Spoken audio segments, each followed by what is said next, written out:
Alright mga kabsat, puntahan natin si Attorney Enzo Recto, paborito ni Maestro na lagi pupuntahan, maliban kay Attorney Claire, syempre puntahan natin to. Isang kakamping na Attorney Enzo Recto.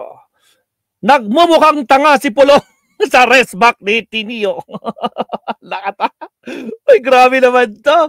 Judge Luz Del Carmen Ibanez Carranza, muling Peru na judge ng ICC, tanging pag-asa ngayon ng Duterte. Dito muna tayo kay Pulong, mga kabsat, ha. Pulong, kamusta ka na? Nako, naalala ko tuloy yung kwan mo. Iimbestigahan yung kwan mo, project mo, patay ka, iimbestigahan ang 51 billion. Putragis ka. Pasok, Attorney Enzo Recto. At syempre, sa mga bagong pasok dyan, huwag kalimutan mag-like and subscribe kay Maestro. Ilan na yung like natin, mga kakabsat? Naomi Chin, ilan na yung like natin? Pasok, Attorney. Lagyan natin yung sound dito. Lakasan natin. Okay, last. Wala nang maraming paligoy-ligoy pa. Diretso sa punto na. Elegant Del Carmen, shout out. Pero diretso sa punto. Maraming kuro-kuro. May tiwali, may totoo. Nora Morales, shout sa out. puntong diretso tayo. Naomi. Punto, diretso. Jenny Ramos, shout out. Naomi Chin, nila na like natin. Umalma si Duterte, si Pulong, kasi sabi niya, sige. Sabi kasi ni ACT Teachers Party List Tinio, ang rekomendasyon ni Congressman ACT Teachers Party List Tinio, imbestigahan yung pondo yung pondo ni Pulong. Yung 51 billion pesos niya na pondo. Noong panahon ng Presidente Pangama niya. Yanla. Pinapaimbestigahan ni Tinio yun. Paktay ka ngayon. Yung Dolomite. Yung Dolomite project ni Duterte nung panahon niya. Pinapaimbestigahan din ni Tinio at iimbestigahan na nga yun kay Congressman Terry Ridon. So nagre-react dito si Pulong. Sabi ni Pulong, bakit daw yan ang pinupukusan? Samantalang ang dapat fukusan yung mga anomalya daw, yung mga katiwalian daw ng kasalukuyang administrasyon dahil ito daw talaga yung comeback. Ito daw sila Tinio, itong Makabayan Black. Bakit daw hindi pinapaimbestigahan nila Tinio yung itong mga anomalya ng kasalukuyang administrasyon?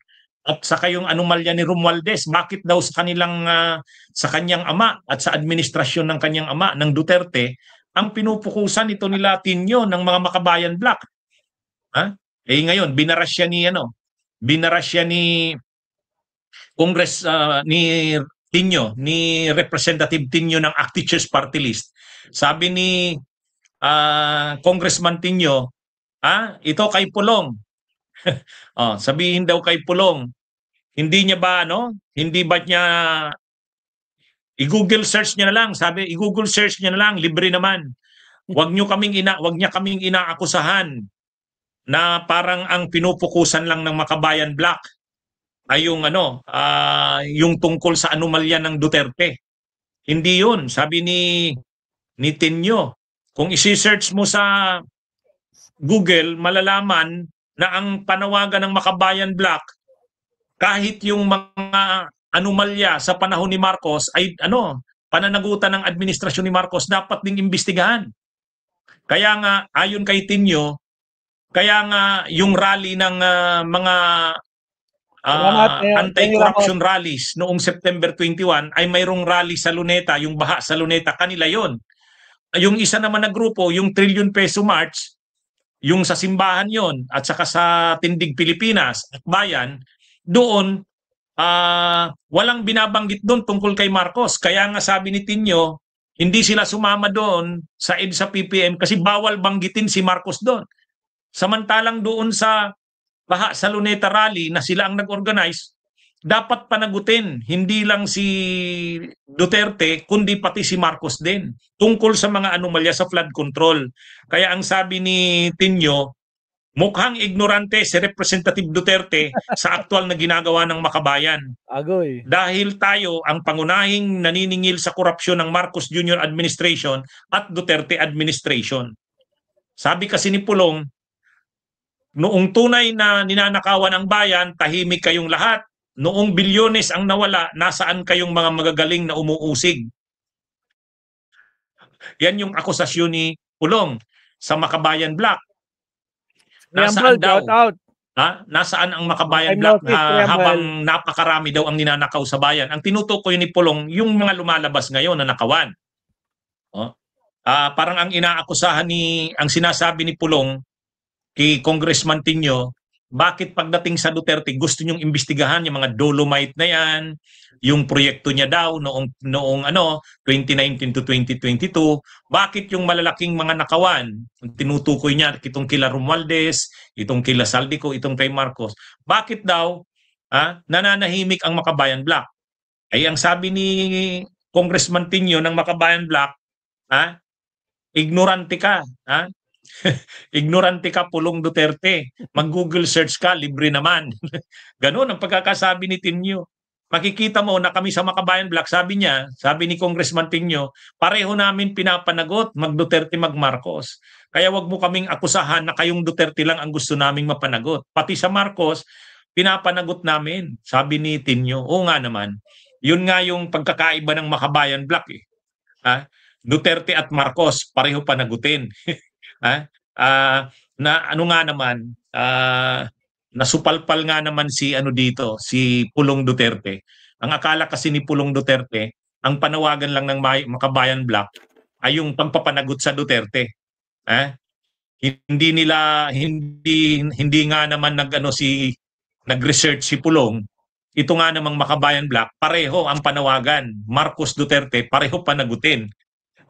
Kaya yung panawagan ngayon ng Makabayan Black na suportado ng Makabayan Black yung investigasyon ng Dolomite, yung Dolomite Project, suportado ng Makabayan Black. Kaya doon nagalit si Pulong Kasi bakit daw kailangan pang balikan yung Dolomite na yan? Ay syempre, 349 yata yan o 329 million pesos. Basta lampas 300 million pesos yan. Imagine niyo yung ganyan kalaki ang halaga ng proyekto na yan. Hindi malinaw. Ano bang naging pakinabang ng tao dyan? Tinibag pa yung bundok ng Cebu kasi galing ng Cebu yan, yung Dolomite na yan. Tapos malamang nga, contributory pa yung mga pagtibag ng bundok ng Cebu dito sa matinding pagbaha na naganap ngayon doon. 329 million yata yun. Kaya ngayon mag-iimbestiga na ayon kay Congressman Terry Ridon. At sinusuportahan ito ng Makabayan Black. Diyan umalma ngayon si Pulong. Galit si Pulong. Bakit daw iimbestigahan yan? Parang ang tingin nila Pulong at ng mga DDS, diversionary ito. Parang sa kanila, i-divert yung atensyon. Sa halip na fumuko sa mga anomalya ngayon, bakit daw ibabalik pa sa panahon ng Duterte? Ang paninindigan talaga kasi ng mga anti-corruption advocates, lahat dapat managot. Ibig sabihin, yung mga anomalya sa panahon ng Marcos at yung mga anomalya sa panahon ng Duterte, lahat yan dapat mapanagot. Yun ang Ang gusto kasi nila Pulong, yung panahon lang ng 2022 to 2025, yung panahon lang ng Marcos. Yung panahon nila ng administrasyon ng kanyang ama, wag nang pakialaman yon. Kapag daw pinakialaman yon, yun ang sinasabi nilang dinadivert ang issue mula sa mga anomalya ngayon. Hindi yun pag-divert. Ang ibig lang sabihin nun, pinapalawak lang yung coverage ng investigasyon na mapanagot ang lahat. Lahat. Hindi lang yung nangyayari ngayon sa panahon ng kasalukuyang administrasyon. For us, it's not... Narangan pa tayo dito, Butragis. Sabi dito ni si Criambal, hukay ng bundok sa Cebu tapos sinakot papuntang Luzon. Pandemic time pa. Yung Dolomite, yes. Tama, exactly. Meron tayong video ganyan. Kundi kahit yung nakaraang administrasyon, yun ang ayaw ng mga DDS. Kahit si Rodante Marcoleta ayaw. Ayaw talaga. Sabi ni Rodante Marcoleta, ang tawag niya doon, diversion and deflection. Kapag gano'n na daw ang ginawa, ano daw yan, hindi na tama. Ganun din ang sabi ni Bato. Kapag inimbestigahan na daw yung panahon ni Duterte, anuhan na yan, lokohan na yan. Yun ang sinasabi ni Bato. Anyway, mga kabunyog, mga kababayan, itong anong ito ay tatambakan. Tatambakan ng investigasyon nitong susunod na mga araw ang mga Duterte. Kasi yung mga flood control sa Davao, binisita na ngayon ng ICI. Ayan, lalabas na rin yan. Nag-press ko na si Asurin, yung isang miyembro ng ICI. Dating PNP Chief Asurin, yung pumalit kay Magalong, nagsabi niya, mayroon mga nakitang mga substandard na mga proyekto sa panahon ng sa Davao City. Binisita ng ICI ngayon yung mga projects doon. At yun na nga, kahit yung proyekto ni Pulong noong 2019 to 2022, mula doon sa 51 billion niya, pinapaimbestigahan din ni Tinyo ngayon. Kaya tatambakan ang mga Duterte. Tatambakan ng investigasyon sila ngayon. Bunyog, halika. Salamat, Attorney Enzo. So yun na nga niloloko nila yung mga tao sa pandemya. Tayo nakakulong sa bahay at walang nakakain. Silang mga kampon ng mga Duterte family, panay nakaw. Sabi ni Kapsat Tony. End time, ayan. Maraming salamat, Kapsat. Lunch break muna tayo. Pero anyway, naku po, problema yung mga Duterte na naman. Pulong, ano na? Kamote. O siya, pero bago tayo mag-lunch break, Kapsat, baka naman, Kapsat, si Maestro, lalambing lang ulit. Lalambing lang, bago kayo mag-lunch break, puntahan nyo muna yung premiere natin ngayon. Ito, nag-uumpisa na, eksaktong alas 12 yung premiere ko, 2 minutes na nag-start. Ito po yung link. Puntahan nyo na po. Lipat po tayo dito, mag-like lang kayo, magparamdam kayo ng comment. Hello Maestro, happy lunch. Yun, ganun lang kasimple. No? Lipat po tayo, doon tayo mag-usap sa ating premiere at lunch break na rin tayo. Okay, maraming salamat. Maestro Paul Sanico, sana nag-enjoy kayo sa ating topic. Kayo lang ako ulit bumalik. Kasi nagkasakit tayo kahapon, hindi tayo nagkaroon ng chance na magkaroon ng live stream kahapon. Puro tayo upload, mga lumang upload. Kaya kita-kits tayo mamaya, mga Kapsat. At syempre, dito sa premiere. Ito na po, yan na po yung link, mga Kapsat. Baka naman guys, makon lang ako, nakikilambing lang ako, baka naman, like lang tayo sa ating premiere. Ngayon na, now na, click nyo yung link. Click nyo yung link, mga Kapsat. Maraming salamat. Maestro Paul is signing off. Kita-kits tayo sa premiere. Sa kabila tayo, kita sa kabila.